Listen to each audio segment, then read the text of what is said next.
We're here today. I'm Alexandra Rigazzi-Tarling and I'm with Lucia Guerin, and we are tutors for the College of Sound Healing. And we're here today to discuss some really common questions that we get asked from people that are thinking about doing our wonderful sound healing with the voice practitioner training.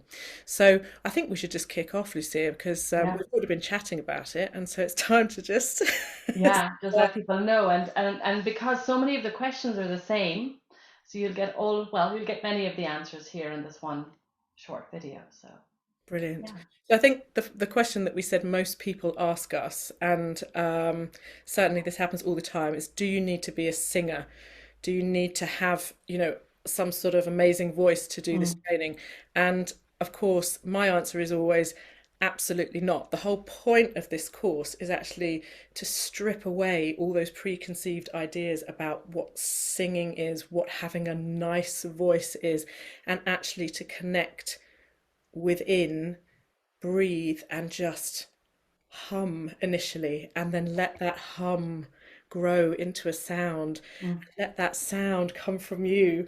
I don't know if that's how you feel about it, but that's certainly what I say.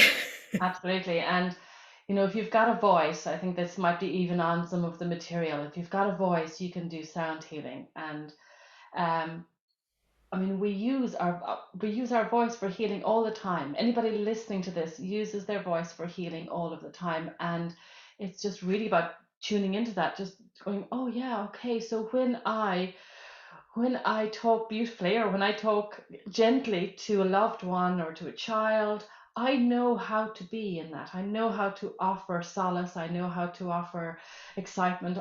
All of that is contained in the voice, which is why anybody can be a sound healer. You've got a voice. We just need to tune in to, okay, how can I offer compassion? How can I offer love through that voice? Mm. And you know, it's innate in us. And certainly the course and the way it's laid out helps us to drop into that, each weekend dropping into it a little bit deeper, trusting trusting that. Yeah. Yeah. And I think, people that are usually interested in doing a course in sound healing are usually the types of people that want to offer healing in some way. So usually the people that come to do any form of healing are those people. So they Mm-hmm. will be very used to offering that healing Yeah. in whichever way they've been doing it up to now, or even if it's their first time. But the desire to offer that care and attention to Mm, somebody is already there. And doing it like exactly as you said, Lucia, through the voice is yeah. just offering that gentleness, that care. Yeah. Um, and that of course comes from intention. So we're holding Absolutely. that intention for healing and sounding. And of Mm, course, we teach all of that on the course. But to answer the question is no, you yeah. absolutely don't have to be a singer. You don't have to have a trained voice. All you have to be able to do at the end of the day is to start by humming, I guess, and then Yeah, we go yeah. into It's the more, yeah, it's more almost like an unlearning than a learning. And I think it's always interesting, like you are a trained singer, and I can imagine that it was an unlearning for you. Absolutely, yeah. Because yeah, we touched on this before, didn't we? Before the Yeah. recording. Definitely, for me, it was a case of actually putting aside all of that training, all of that conditioning about what a nice sound is or what a perfect sound is, and actually just learning to breathe with the intention of um, sending that healing out into Mm, the mm, world, mm. and nothing else mattered. And actually, we cover, of course, dissonance and harmony and all of that on the course. But some of the most dissonant sounds are the most healing sounds, and Yeah, it's indeed. yeah, coming from that direction. Certainly, Mm, I had to learn to. I think I said you had to learn to like and enjoy sounding again, just mm, from the heart. yeah. Um, and now I can't go back. Yeah, I know. And for me, when I was saying unlearning, it's like I had to, that sense, it's the same thing in the sense of not having to have preconceived notions about getting the right pitch, getting, that, if I do a proper C, will that be more healing than actually tuning in to love within here and sounding what that feels like? Yeah. Um, I mean, that's the power of sound. So yeah, so you No, don't need to be a trained singer to use your voice to heal. no, and actually, I think the other thing, the question that sort of comes on from that is, do you need to be musical? Do you need to have a Mm, musical background? And it's sort of part and parcel of the same thing, perhaps. But no, absolutely not. I mean, people that come from a musical background may well find it incredibly thought-provoking and interesting in a completely different way. But if you don't have a musical background at all, that's more than fine too. It's really just bringing yourself and your mm, energy as you are with the desire to offer healing, and the course takes you through the rest of that, really, doesn't it? yeah, It's yeah, and the like some of the topics or some of the subjects that we cover in terms of musicality, in terms of rhythm, so all of those things, it's about tuning back into the body, finding the body's own natural rhythm and pulse. So the musicality from that side, I mean, in terms of um, yeah, in terms of our own heartbeat being a rhythm and really embodying the sound, and the rhythm and the musicality comes from that embodiment. So yeah, you are musical. We're musical beings. We are all musical, and it's not about fitting into a system. I guess that's the Yes. thing, isn't it? Because Yeah. we're also sort of conditioned to think that, the Western musical system is the only way of producing music. But actually, just for starters, have a look at the East and see how different that is, and that's a completely different system and a completely different tuning in many cases. Um, so it's such a broad approach to sound. It's more. And that it talks to me about freedom. So we are free to make the sounds that our bodies and our breath and our our whole being wants to make, as opposed to, as you said, fitting into a system. We discover what the system is within us. Yes, Yeah, yeah. yeah. There we Good. go. Yeah. Well, hopefully that answers the question. Yeah. Be available for further questions if need be. Yeah, yeah, yeah. So, what was the other one? Oh, yes. So, what is sound healing with the voice? Mm, Why mm. not instruments? So that was the other thing. It's like, well, why can't I just go and do exactly what you're saying, have healing intention and play the gong, have healing intention, play the balls? And the answer is you can. Yeah, Absolutely, you can. absolutely. The college offers those courses as well, and beautiful healing with gongs and rattles and drums and bowls. Mm. But we love the voice, don't We we? love the voice. We do. And there's something, so, I sort of say, when we start working with our own voice, our own sound, there's for example, at part one, we work on finding the voice, on removing energetic blocks. And what's an energetic block? Well, an energetic block might very well be someone saying, "Oh, I can't sing. I've always been told I'm tone deaf," or "Oh, every time I sing, I've got like a block in my throat." It's actually looking at why and what's happening there, and some sort of perhaps some technical, physical reasons why that might be happening. Perhaps we're holding a lot of tension and the voice can't come Mhm. through, and so on. But why sound healing with the voice?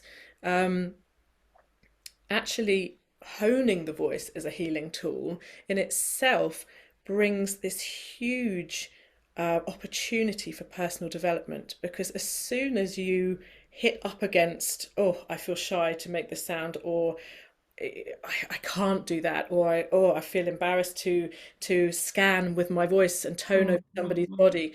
Why is the question? Because naturally we are sounding beings. We come into the world and we the first thing we do, and we cry for food, we cry for love, we cry for all the things we need. We are connected to our voice, Mm. and at a certain point, um, this often shuts down because we're told we have to sing in tune, we have to sing in the choir, we have to do things a certain way.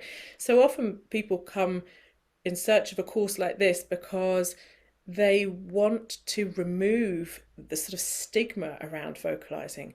And there's something incredibly powerful, at least I have witnessed, when we clear all of that energy that's blocking us, we become a very powerful channel for healing energy. Absolutely. And for me, sound healing with the voice is I become the instrument. So I stand next to the person I'm healing and I'm embodying the sound and my body is resonating to that frequency. So I am the gong, I am the bowl, and it's not an ego thing. It's not about I am the great voice and the healer. It's not about that, but it's just that we are all healers. Mm, We mm, all have the capability to channel sound with healing intention and to change our frequency and our vibration towards that, and in doing so, heal ourselves. yeah. So, for me, why sound healing with the voice? For me, it's because we have the opportunity to heal on such a profound level, and in healing ourselves, we offer that out to others. So, I don't know if you, Lucia, if you feel any. There's so much you could even unpack with what you're saying. Yeah. And one of the things I'd like to add, or that I heard you talk about, was that power of intention.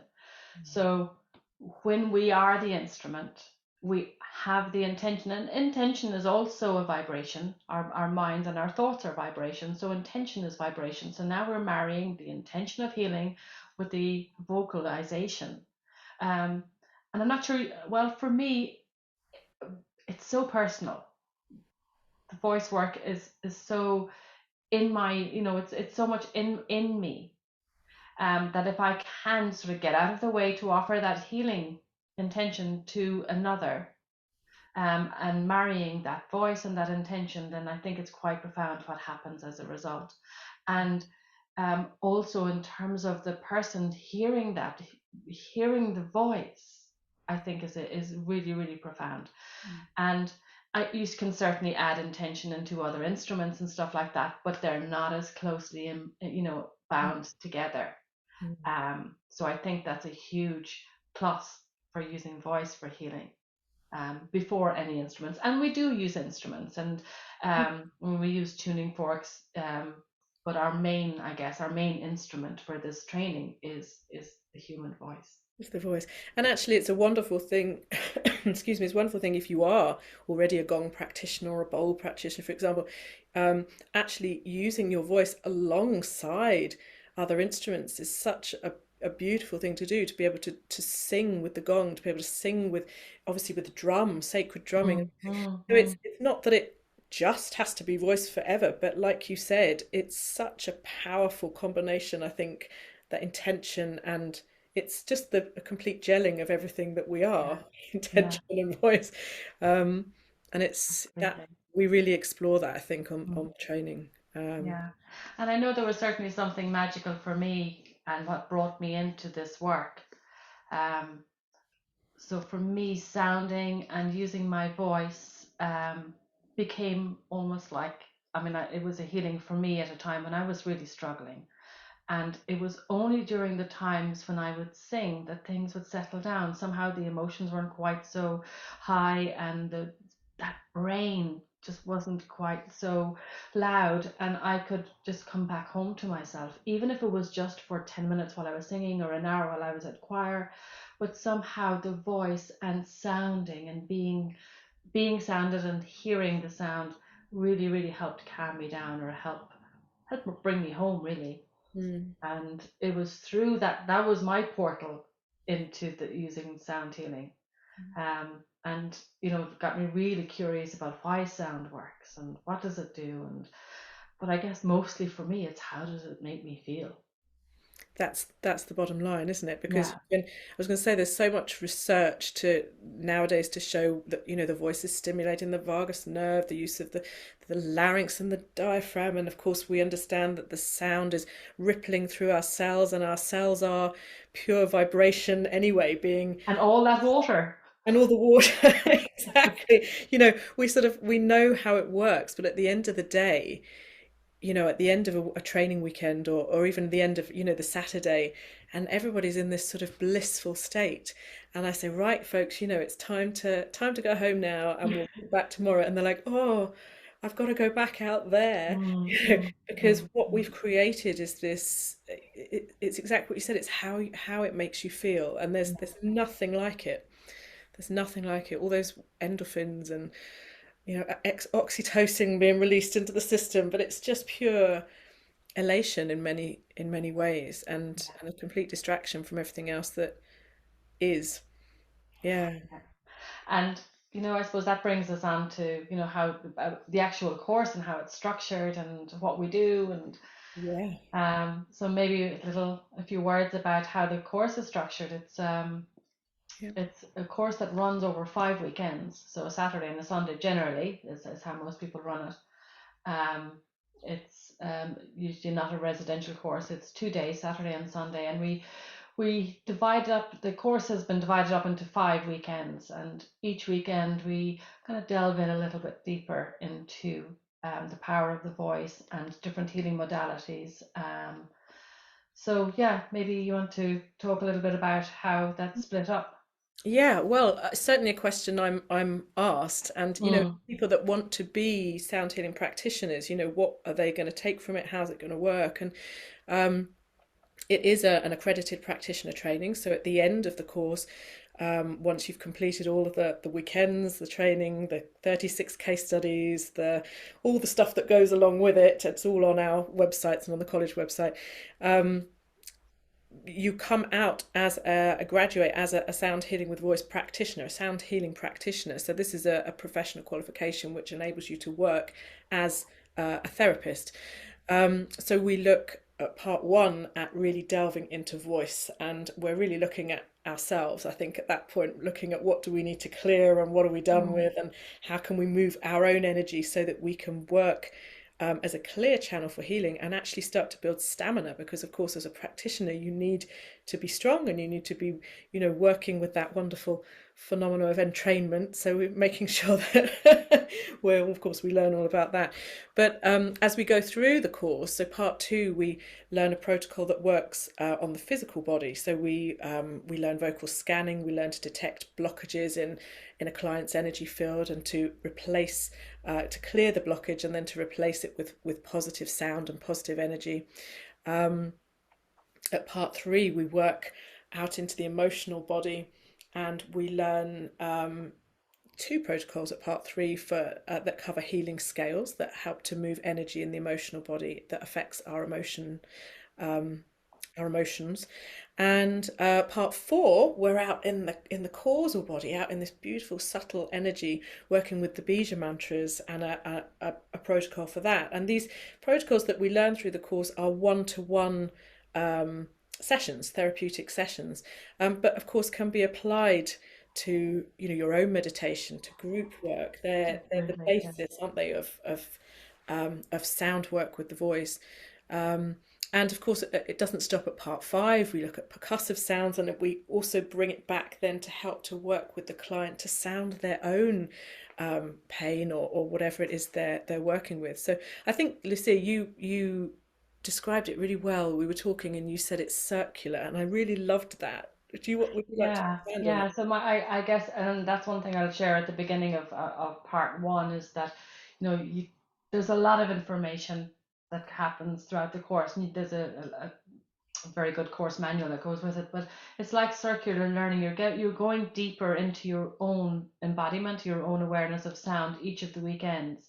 So you don't, it's not like you're right, we've got that done, we know how to sound after the first weekend. Each weekend you go, because you're going deeper into, as well as you were talking there about the physical, the emotional, and the causal, you're going through your own physical, emotional, and causal bodies as well. So we are really releasing a lot of work here ourselves. So it's definitely it's that sense of just going deeper and deeper, circling around with each weekend. That it's more of a spiral learning than it is okay, we've done that, now we're moving on. We're going to now we've got the physical body sorted. We're going, Yeah. so it's very much each weekend we just go a little deeper and deeper and deeper. Um, And it's that sort of process of working deeper and deeper, obviously, because it's a practitioner training, so to be a practitioner. But yes, like you said, you can't give the healing and not receive. yeah. So we're working deeper into our energy layers. And Mm, I mean, certainly, I've been teaching the course for a number of years now, and people have profound shifts. Their lives change, their perception, mm, perspective, everything, it shifts. And it's sort of, we go in at part one, and then when they come out of part five, often very different people with yeah. different lives at that point. Yeah. And it's that energetic work. If people commit to the course and they do the work and they do, it's about doing that personal practice, isn't it? Sort of we set that homework for personal Yeah. work and meditation and so on, as well as all the case studies. But in really embodying that practice is life changing, I think. Hmm. Hmm. And Yeah, and for, I have had people that have come just purely for that, that yeah, haven't really wanted to be practitioners. They knew at the outset that that wasn't the journey they were looking for. They really wanted it just for purely self-development. And while they did do some of the case studies, their main focus was their own practice in between the weekends. yes, and So that's absolutely fine. In fact, it's yeah, yeah. I mean, I think people. I mean, some people make that decision as they go along. Perhaps they don't know. I mean, a lot of people start a part one and we say, "Oh, okay, welcome. It's great to see you. I'm always interested to know what brought you here." And so many people say, "I don't know. I just saw it and thought, yeah." And then sometimes they realize that it is just for their personal development, and that's absolutely more than fine. mhm, absolutely, yeah, yeah. So hopefully that has given some insight into the course. I mean, I really like chatting with you, Lucia. So I think there's I more of know. these Zoom coming up. But I think we both have in-person training dates starting. It's the same weekend, isn't it? It's the 20th same weekend, yeah, yeah. of April, and you're near Limerick in Ireland. That's right. Yeah, right. Oh, not quite the centre of Ireland, but it's very accessible from nearly everywhere. We're only a couple of hours from Dublin, so yeah, so it's very central, and yeah, we're starting in. It's just outside Limerick, and yeah, the 23rd, isn't it? 23rd and 23rd, I 24th of think. The April. 23rd, 24th. And I'm in Virginia Water in Surrey, which is almost very central, just outside of London, but still with a sort of sense of space and not Yeah, as noisy.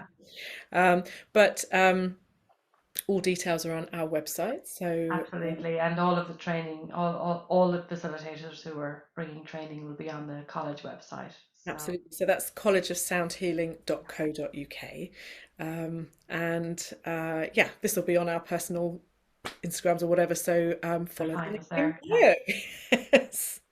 Amazing. Well, thank you, Lucia. It's been such a pleasure to talk to you. And Thank let's you. do it again next month. Yeah. Awesome. Great. Thank you Thank so much, Alexandra. It's been great talking to you. you. Brilliant. Thank you. I've had such a lovely time. You're very welcome.